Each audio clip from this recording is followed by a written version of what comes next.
오늘 우리가 읽은 말씀은 너무나 잘 알고 있는 메시지죠. 예수님이 겟세마네 동산에서 올라가셔서 기도하시는 그런 장면입니다. 요즘에 가정을 이렇게 신방해 보면 집안에 이렇게 그림, 성화에 하나씩 걸어놓은 사진 중에서도 예수님이 겟세마네 동산에서 기도하시는 그런 장면의 모습이 담겨져 있습니다. 근데 그날이 언제일까요? 요일로 따지면 무슨 요일이에요? 금요일 밤. 예수님께서 마지막 유월절 만찬을 원래는 금요일날 하는 만찬인데 예수님께서 어린 양이 되시기 때문에 목요일날로 하셨다가 말씀드렸어요. 그래서 목요일날 제자들과 마지막 만찬을 드시고 나서 늘 하시던 대로 겟세마네 동산에 올라가셔서 기도하러 이렇게 올라가셨어요. 그러니까 예수님께서 겟세마네 동산에 찾으실 때에는 그 자체가 휴식이었어요. 하루를 너무 분주하게 바쁘게 말씀을 전하시고 사람들 만나고 이렇게 치료하시고 살아오셨기 때문에 식사하고 저녁에 올라가서 기도하는 그 자리는 예수님에게 있어서 하루에 가장 복된 시간, 쉼을 얻는 시간, 하나님과 깊은 교제를 하는 그 시간이 바로 그 시간이거든요. 늘 혼자 가는 시간인데, 근데 오늘 본문에 보면은 제자가 같이 갔어요. 정확하게 누구냐? 마태복음, 마가복음 보면 베드로와 야고보와 요한 이렇게 데리고 올라갔는데 아마 그 어느 때보다도 오늘만큼은 아마 예수님이 올라가고 싶지 않았을까 생각이 되어집니다. 그렇죠. 왜 그래요? 예수님에게는 마지막이에요. 이제 아셔요. 겟세마네 동산 올라가셔서 기도하시면 바로 누가 오는 거를 잡으러 오는 걸 알죠. 같이 식사했던 가룟 유다가 지금 먼저 나갔어요. 왜 나갔어요? 예수를 팔라고 나간 거예요. 어떻게 하면 이 예수를 잡지? 사람들이 하도 쫓아다니고 하다 보니까 예수가 혼자 있을 때 잡을 기회를 대제사장이나 장로들이나 그 당시에 예수님에 대해서 잡으려 했던 그 지도자들이 기회가 없어서 못 잡는 거예요. 근데 누가 잘 알고 있냐면 제자였던 가룟 유다는 식사하시면 가룟 유다를 혼자 식사하시면 겟세마네 동산에서 기도하신다는 사실을 가룟 유다는 알고 있었어요. 그때를 노리는 거예요. 예수님도 역시 그거를 알고 이제 자기 제자가 이제 밥을 다 먹고 가서 조금 있으면 사람들을 데리고 겟세마네 동산에 올라올 거를 뻔히 아시면서 뭐 하는 거예요? 그 동산에 올라가려고 하시니 그 발이 떨어지겠습니까? 가고 싶겠습니까? 오늘만큼은 좀 피하고 싶고 안 가고 싶지 않겠습니까? 홀로 올라가기가 자신이 없었던 것 같아요. 늘 사랑했던 베드로와 야고보, 요한을 의지해서 그래서 겟세마네 동산에 올라갔을 거라고 저는 믿어요. 오늘 이 누가복음에는 그 당시에 예수님의 마음을 표현되어 있지 않지만 같은 내용을 담고 있는 마태복음과 마가복음에는 예수님의 마음이 담겨져 있어요. 그래서 마가복음 14장에는 이렇게 기록되어 있습니다. 들어보세요. 베드로와 야고보와 요한을 데리고 가실새 심히 놀라시며 슬퍼하사 이렇게 기록되어 있어요. 심히 놀라시며 원문을 보면 공포에 질렸다 이런 말이에요. 공포스러운 거예요. 우리 여기 그냥 본문에는 그냥 감람산에 가시며 제들로 따라갔다라고 그냥 한 줄기 되어져 있지만 예수님께서 그 목요일 밤에 겟세마네 동산에서 올라가는 그 발걸음은 마음에 공포로 가득 차 있는 거예요. 슬픔으로 가득 차 있어요. 번민으로 가득 차 있는 거예요. 왜요? 아셨으니까. 그 길이 어떤 길인지, 이제 죽음의 길을 걸어가는지 뻔히 알고 있기 때문에 그래요. 자, 잠깐 이 말씀을 묵상하면서 제가 예수님이 없으면 어땠을까 하는 생각을 해봤어요. 저는 안 올라갔어요. 그죠? 뻔히 알고 있는데, 물론, 가야 하는 것을 알지만, 죽음의 길이라고 한다는 거, 뻔히 아는 길을 내가 어떻게 갈 수 있을까? 아마 이런 생각도 하지 않았습니까? 하나님, 꼭 내가 가야 합니까? 이 방법밖에 없습니까? 하나님 좀 솔직히 가기 싫습니다. 하나님 앞에 그렇게 기도할 수 있잖아요, 얼마든지. 여러분, 생각해 보세요. 지금 누구의 죄 때문에 가는 거예요? 예수님 죄 때문에 가는 게 아니잖아요. 인간의 죄 때문에 가는 거잖아요. 얼마든지 하나님께서 구약 시대를 이끌어 보면은 하나님이 만든 사람들 죄를 저렇게 졌을 때에는 그냥 물로 수장시켜 버렸어요. 그래 안 그래요? 그렇잖아요. 하나님이 마음에 들지 물로 수장시켜 버리고 노아처럼 예수님 하나님 잘 믿는 사람만 이렇게 데려놓고 살면 되잖아요. 그런데 왜 하나님 예수님께서는 그러지 않았을까? 아니, 하나님께서는 왜 이 길을 택하게 하셨을까라고 한다는 것이. 창조하신 하나님이 피조물 인간을 마음대로 하신다고 하는데 누가 뭐라 그러겠어요? 아마 예수님께서는 그렇게 생각할 수 있을 게 하나님, 내가 여기서 싫다고 도망간다고 해서 했을 때에 하나님께 나와 의를 끊기십니까? 그런 부분은 없겠죠. 하나님이 예수님이 싫다고 하면 그걸로 끝나는 것이지 거기에 대해서 이래라 저라 말할 수 없는 거 아니겠어요? 예수님은 너무 많이 번뇌하셨고 고민하시고 생각했을 거라고 생각해요. 왜 굳이 하나님이 사람이 지은 죄까지도 책임져야 하는가? 저는 그렇게 한번 생각을 해봤습니다. 여러분 안 그러겠습니까? 내 문제라면, 내가 지은 거라면 내가 얼마든지 갈 수 있지만 인간이 못된 짓 해가지고 하나님을 불순종하고 지은 죄를 왜 내가 대신 올라가냐라고 얼마든지 그렇게 대물을 수도 있는 그런 부분들이에요. 근데 딱 하나의 이유가 있어요. 그 이유가 뭡니까? 왜 예수님께서는 그 어려운 그 길을 가셔야만 됐을까요? 그게 요한복음 3장 16절이에요. 왜 하나님 이 세상을 만드셨고 예수님 왜 이 땅에 오셔야 했을까? 요한복음 3장 16절에 뭐라 얘기합니까? 하나님이 세상을 이처럼 사랑하사 독생자를 주셨으니 세상을 뭐 하는 거예요? 이처럼 사랑했어요. 그거예요. 단지 다른 어떤 이유가 없어요. 그냥 하나님이 세상을 우리를 사랑했다 이거예요. 무조건적인 사랑이라고 한다는 것이에요. 거긴 다른 어떤 이유가 들어가지가 않아요. 여러분 부모가 자식을 낳았을 때에 그 사랑이 어떤 사랑이에요? 무조건적인 사랑이에요. 그냥 사랑하는 거. 그 아기가 자기한테 뭐가 한 것이 아니에요. 내가 낳은 자식이기 때문에 사랑하는 거잖아요. 거기 안에는 이렇다 저렇다 이유가 없어요. 너 때문에 이게 아니라는 거예요. 사랑하니까. 오늘 저와 여러분들이 왜 이 자리에서 예배 드리고 왜 우리가 오늘 하나님을 예수님 믿고 구원받았다고 왜 그럴까요? 근데 그것이 다인가요? 아니에요. 하나님의 사랑 때문이에요. 무조건적인 사랑 때문이에요. 그 하나님의 사랑을 우리가 조금이나마 이해하고 받아들여야 뭐 할 수 있어요? 내가 하나님을 위해서 희생하는 것도, 내가 하나님 믿는 이유도, 내가 왜 희생해야 되는지, 섬겨야 되는지 답이 거기서 나오는 거예요. 오늘 저와 여러분들이 하나님이 그 사랑을 알 수 있기를, 바울도 그렇고 베드로도 그렇고 그가 하나님의 선지자로서 사역자로서 살아갈 때에 메시지가 전달되어졌던 것들이 대부분 다 하나님의 사랑이 얼마나 넓이와 길이가 높이와 깊이가 있는지를 깨닫고 해달라고 한다는 것이 그들의 기도의 제목이었어요. 오늘 저와 여러분들이 가져야 할 것이 그거예요. 우리가 하나님을 정말 믿는다면, 하나님을 정말 우리가 믿고 살아간다면 하나님의 사랑을 깊이 알 수 있게 해달라고 우리 같이 기도해 나갈 수 있기를 간절히 바랍니다. 예수님은 하나님이 어떤 분인지 아셨어요. 사랑이신 걸 아셨어요. 그리고 당신이 무엇 때문에 걸어가야 하는지도 아셨어요. 이것이 사명이에요. 이것이 소명이고. 여러분 그렇게 해서 제자들과 함께 겟세마네 동산에 올라왔어요. 사랑하는 것 때문에. 하나님이 사랑이시고 본인이 그 길에 올라가야 되는 것은 본인을 통하여 하나님 사랑을 전해야 되는 사실을 알기 때문에 올라가셨어요. 올라가셔서 무슨 얘기를 하셨어요? 제자들에게. 오늘 본문에 나와 얘기하죠. 40절입니다. 그곳에 이르러 그들에게 이르시되, 그 다음 뭐예요?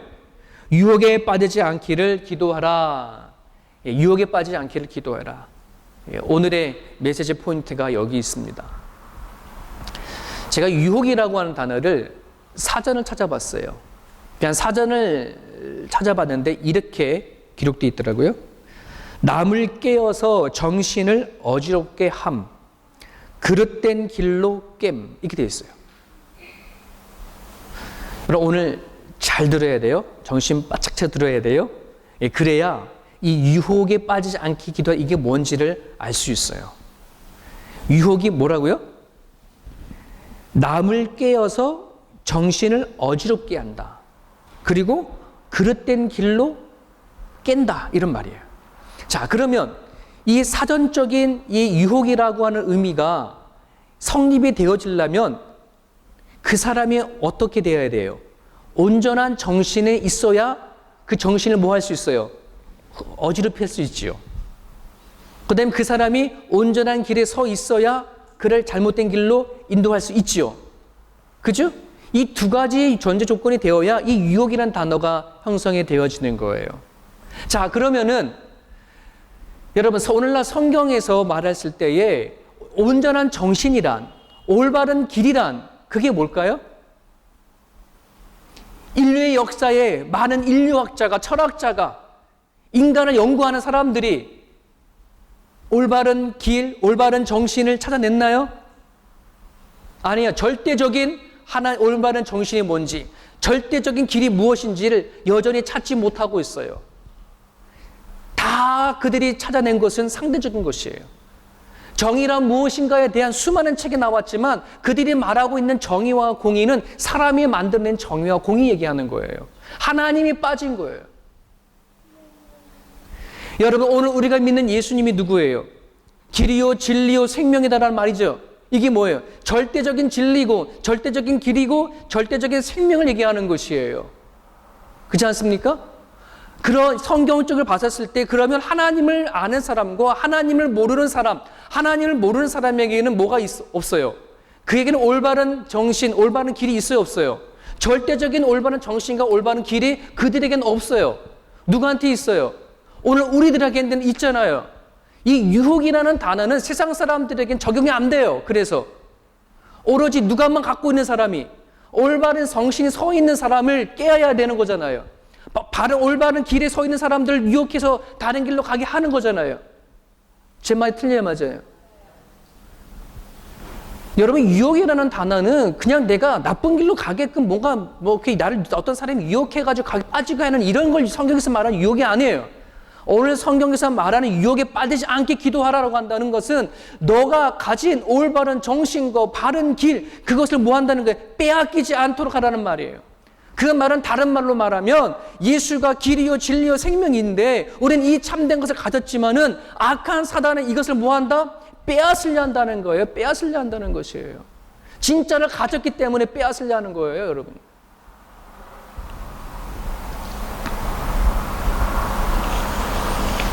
오늘 우리가 유혹을 받는다고 했었을 때에 그거는 다른 게 아니에요.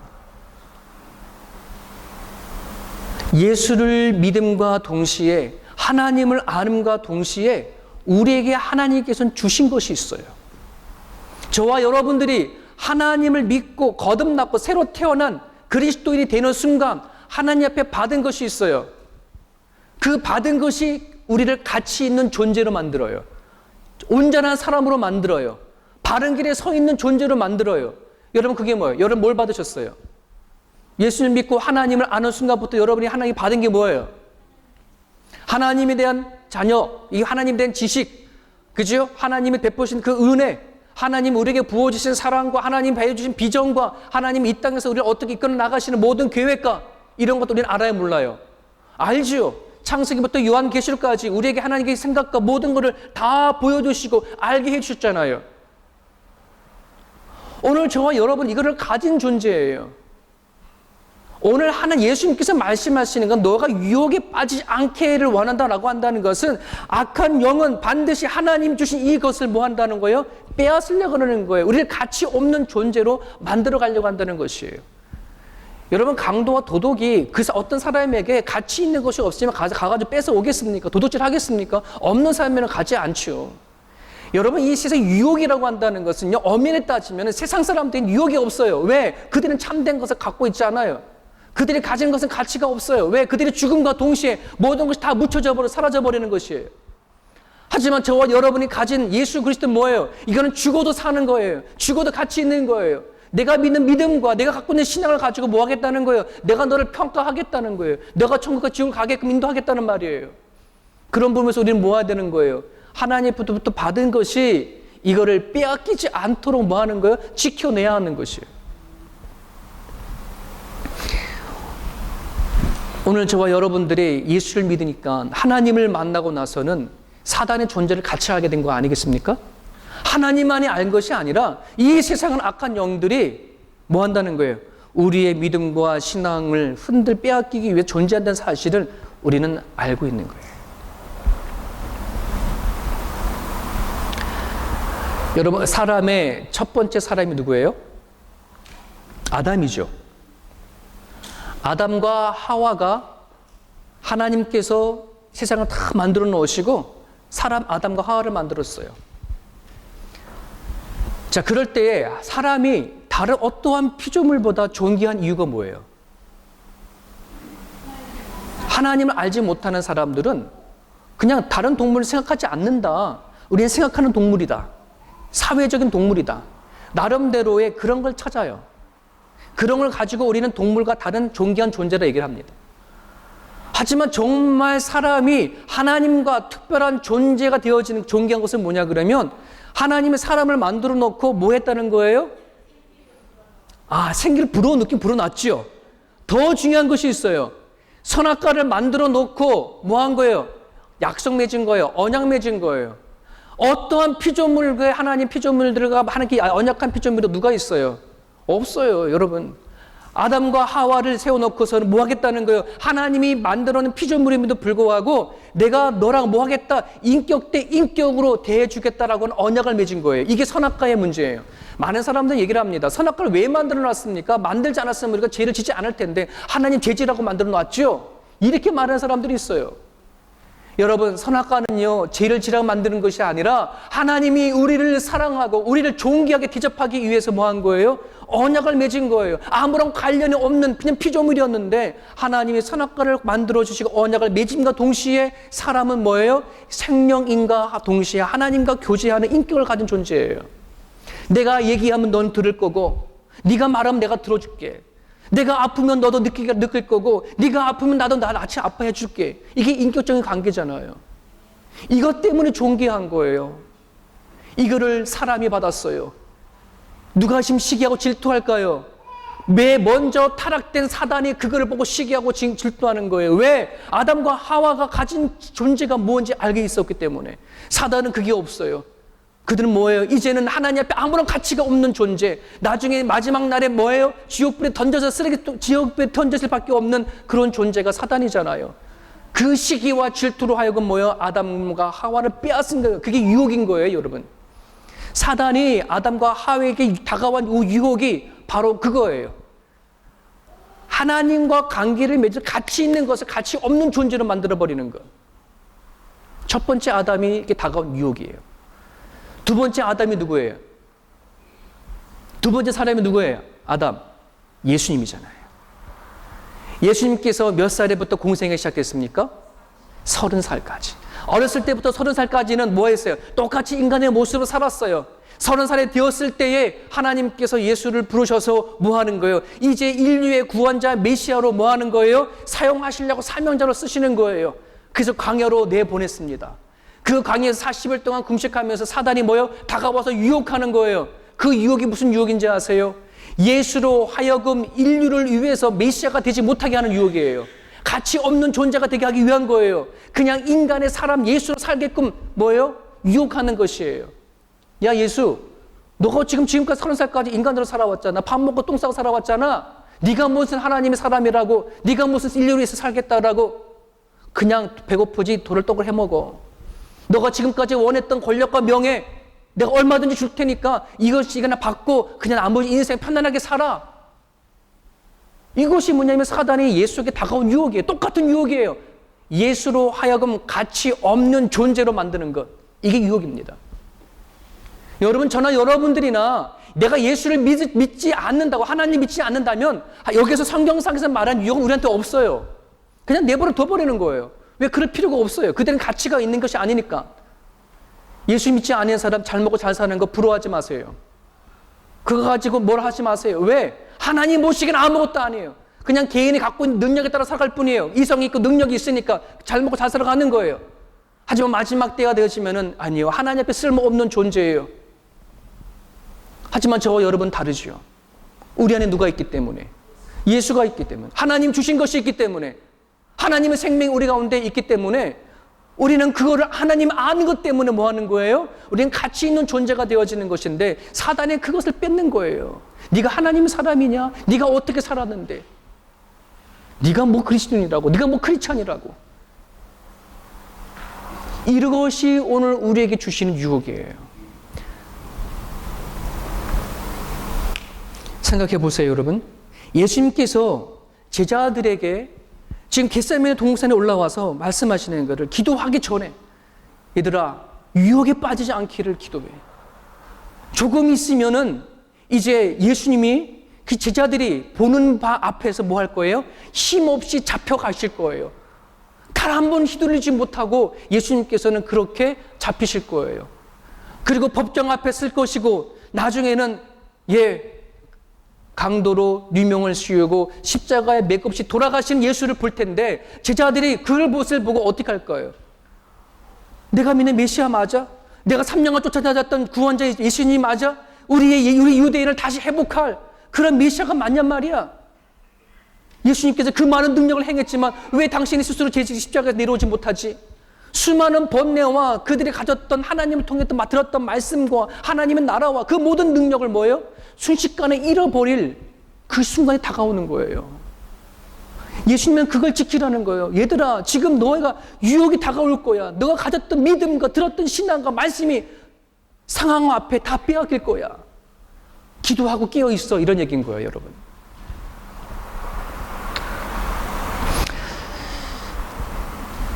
여러분, C.S. 루이스의 작품에 쓴 스크롤테이프 편지에 거기 보면 이 삼촌 마귀가 조카 마귀를 훈련시키는 내용이 나오는데 거기에 이런 얘기가 적혀져 있어요.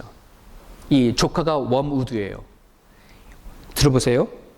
웜우드, 우리 목적은 인간들이 악행을 하도록 유혹하는 것이 아니야. 인간들이 결과적으로 아무것도 한 것이 없이 죽게 만드는 거야. 웜우드, 명심해 들어라. 우리의 목적을 달성하기 위해 너가 가장 중요시 여기야 할 일들은 인간들을 안락하고 편하게 만드는 것이야. 인간들이 누구에게도 방해되지 않고 마음먹은 대로 살고 있다는 생각을 가지게 해라. 특히 하나님을 향한 의욕을 죽이는 것이 가장 중요한 요령이야. 웜우드, 우리에게는 두 가지의 큰 무기가 있어. 하나는 무관심이고 하나님은 연기, 딜레이시키는 거야. 인간들에게 부와 편안함을 주어서 남에게 무관심하게 해라. 그리고 그들에게 편리와 만족을 주어서 고상한 계획을 자꾸 연기시키도록 해. 여기서 고상한 계획이 뭘까요? 하나님이 원하시고 하나님이 좋아하시는 것. 여러분들이 오늘 이 자리에 주일을 나와서 예배드리는 것, 하나님 앞에 기도하는 것, 하나님 앞에 찬양하는 것, 하나님의 말씀대로 살아가려고 발버둥 치고 하는 그 모든 것이 하나님의 고상한 계획인데 이걸 뭐 하는 거예요? 자꾸 딜레이 시키게 하거나 무관심에 빠지게 만들거나 그렇게 해버려라. 중요한 거는 우리로 하여금 뭐 하자는 거예요? 아무것도 아닌 존재로 만들면 된다는 것이에요. 오늘 저와 여러분들이 아무것도 아닌 존재가 아닙니다. 저와 여러분들의 마음속에 있는 예수 그리스도에 대한 그 생명이 우리 가운데 뛰고 있어요. 오늘 우리가 왜 죽어도 사는지 아세요? 예수가 우리 가운데 있기 때문에 그래요. 성령이 우리를 불러서 예수 믿는 사람으로 만들었기 때문에 그래요. 이것을 뺏기면 절대 되지가 않아요. 그런데요, 저나 여러분들이나 살아오면서 참 많은 유혹 속에서 많은 걸 빼앗겼어요. 저도 이제 부목사 시절부터 지금까지 쭉 목사를 하게 되면 한 20년이 되어지는데, 여러분, 목사로 20년 동안 지냈으면 참 좋은 목사가 될 법도 하지 않습니까? 그죠? 매일 설명 보고, 매일 기도하고, 매일 다짐하고.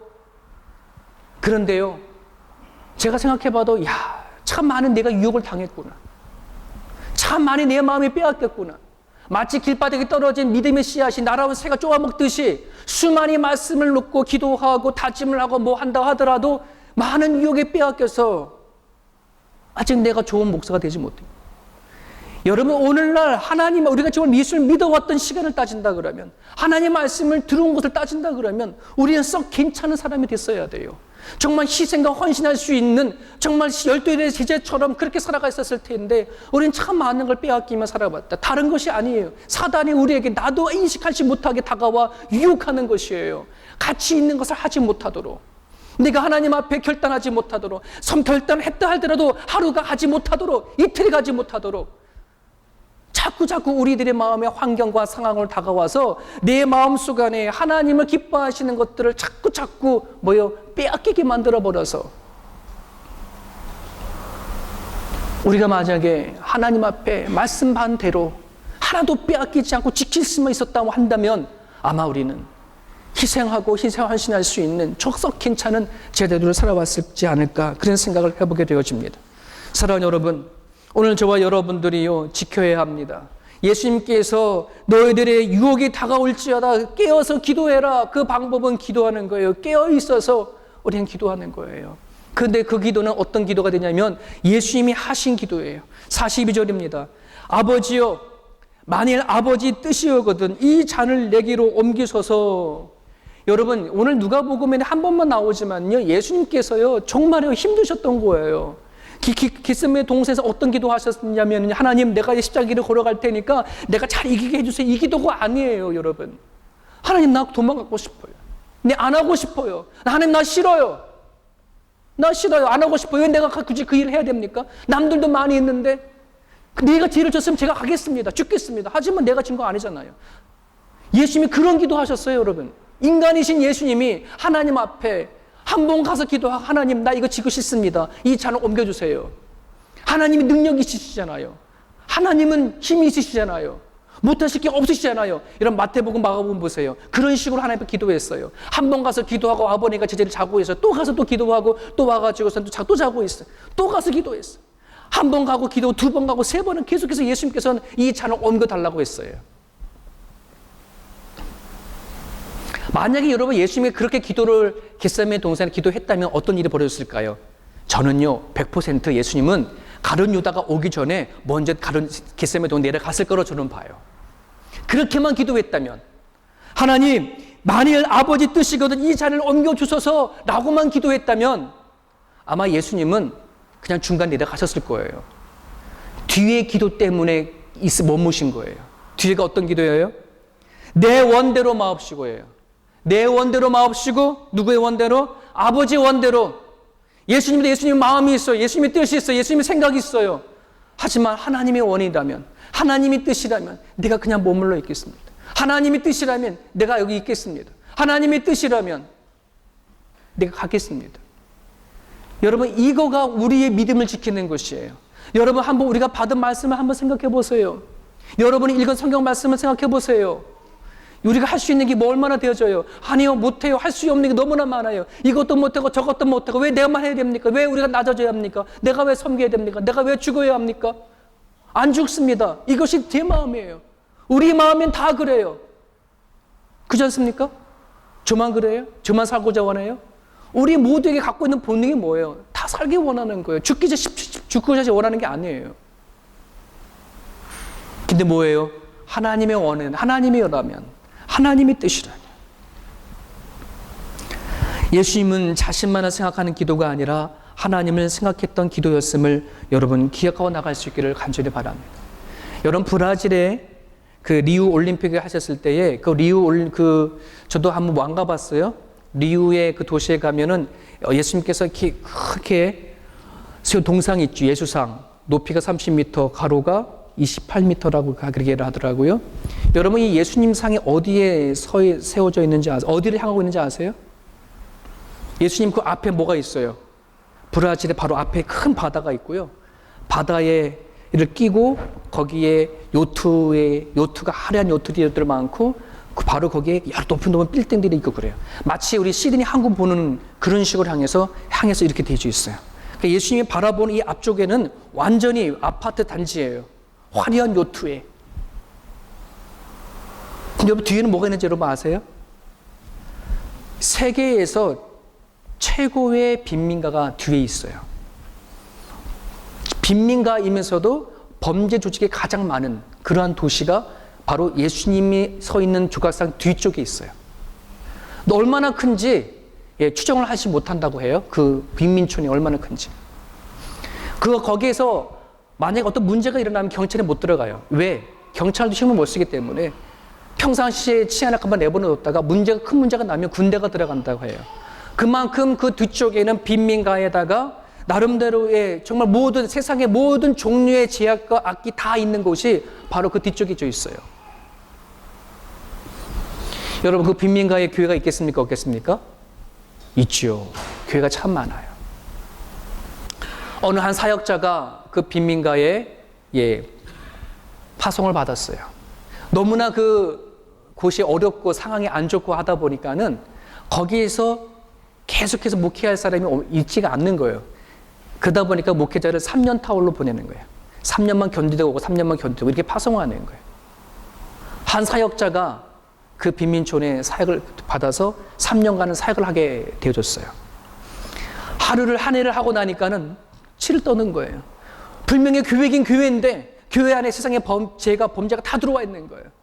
하나님의 말씀 선포를 되어지는데 선포는커녕 하나도 안 바뀌고, 한 해를 하고 나니까 완전히 이 목사님이 온 전신과 모든 게 다 쭉쭉 다 빠지는 거예요.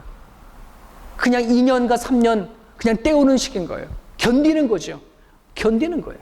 3년간을 다 견디고 나서 이제 떠날 쯤이 되어졌어요. 그날 밤, 이제 그날 마지막 밤, 마지막 저녁, 얼마 되지 아니하는 교회 식구들을 앉혀놓고서는 3년간 함께 해준 것을 고맙다고 인사를 하고, 그리고 그들을 다 집으로 돌려보낸 다음에 이 목사님이 바깥으로 나왔어요. 그리고 늘 바라보던 예수님이 등을 본 거예요. 왜? 그 뒤쪽에는 등만 보이니까. 등을 바라보는 순간에 그 마음속에서 하나님의 소리가 들려지고 있어요. 베드로에게 말씀하셨던 메시지예요. 야, 베드로야, 베드로야, 너는 너의 십자가를 지고 나를 따르라. 내 뒤를 따르라 하는 메시지가 들려지는 거예요. 그러니 베드로가 예수님의 소리를 듣고 따랐으면 예수님이 어디 앞이에요, 뒤에요? 뒤지. 자기에게 향하신 말씀인 줄 알고 그래요. 거의 그 자리에서 무릎 꿇고 눈물을 꿇고 울었어요. 하나님, 나는 자꾸 예수님이 앞만 바라보고 가려고 그랬는데 예수님께서 먼저 가신 뒷모습을 내가 가라고 하는군요. 예수님이 가시는 그 길 내가 따라가겠습니다. 모든 걸 다 내려놨어. 다시 거기에 앉아있기 시작. 여러분, 오늘 우리들은 예수님이 바라보는 그 앞에를 살라고 그러고 앞에가 우리가 살 거라고 얘기를 하지만 하나님의 관심은 이미 뒤쪽에 있는 것이 아닌가 생각이 되어져요. 여러분, 오늘 저와 여러분들이 받은 메시지 너무나 귀하고 소중한 것입니다. 여러분이 갖고 있는 생명과 여러분이 가지고 있는 하나님에 관한 것은 너무나 귀한 것입니다. 그것을 내가 어떻게 쓸 건가? 어떻게 사용할 건가? 오늘 이 제자들이 깨어서 기도해야 되지만 이 제자들이요, 지쳤어요. 그리고 오늘 말씀의 표현에 보면은 뭐냐면 피곤해서 슬픔으로 인해서 예수님께 좋은 말만 하면 좋은데 죽으러 간다라고 하니까, 너희들이 어디 어려움 닥친다고 하니까 제자들이 너무너무 육신도 피곤하고 마음도 지쳐 슬퍼서 자고 있는 거예요. 여러분, 오늘 우리들에게 그런 상태가 되어줄 수 있어요. 하지만 여러분, 예수님께서 걸어가시고 하나님께서 우리가 따라가야 할 길은 바로 그거예요. 우리가 가는 게 그분이잖아요. 예수님을 따라갈 때에 그분이잖아요. 저나 여러분들이나 하나님의 말씀을 붙잡고 나갈 수 있기를 원합니다. 그러기 위해서는 내 뜻이 아니라 하나님의 뜻을 구하는 것. 오늘 핵심은 그거예요. 내 뜻대로 할 거냐, 내 마음대로 할 거냐, 하나님 뜻대로 할 거냐, 하나님 마음대로 할 거냐, 이거예요. 오늘 저와 여러분들이 오늘 주신 말씀을 붙잡으시고 예수님의 뒤편에 서서 살아나갈 수 있기를 주님의 이름으로 축원합니다. 우리가 기도로 지켜낼 수 있기를 원합니다. 사단은 우리들의 마음속에 있는 것을 수단과 방법을 가리지 않고 믿음과 신앙을 빼앗으려고 합니다. 그것이 유혹입니다. 말씀으로 지켜내줘서 여러분이 붙잡은 예수 그리스도가 진리입니다. 생명입니다. 그 길이 맞습니다. 끝까지 붙잡고 나갈 수 있는 저와 여러분의 모습이 되기를 간절히 바랍니다. 우리 기도하겠습니다. 주신 말씀을 붙잡고 우리가 기도할 수 있기를 바랍니다. 유혹에 빠지지 않기를 우리가 기도할 수 있기를 원합니다. 여러분이 받았던 말씀이 사라지지 않기를, 근신하고 깨어서 대저 마귀가 우는 사자처럼 우리 두루 삼킬까지 두루 돌아다니고 있습니다. 그 마귀와 대적해 나갈 수 있도록 우리 같이 한번 기도하기 원합니다.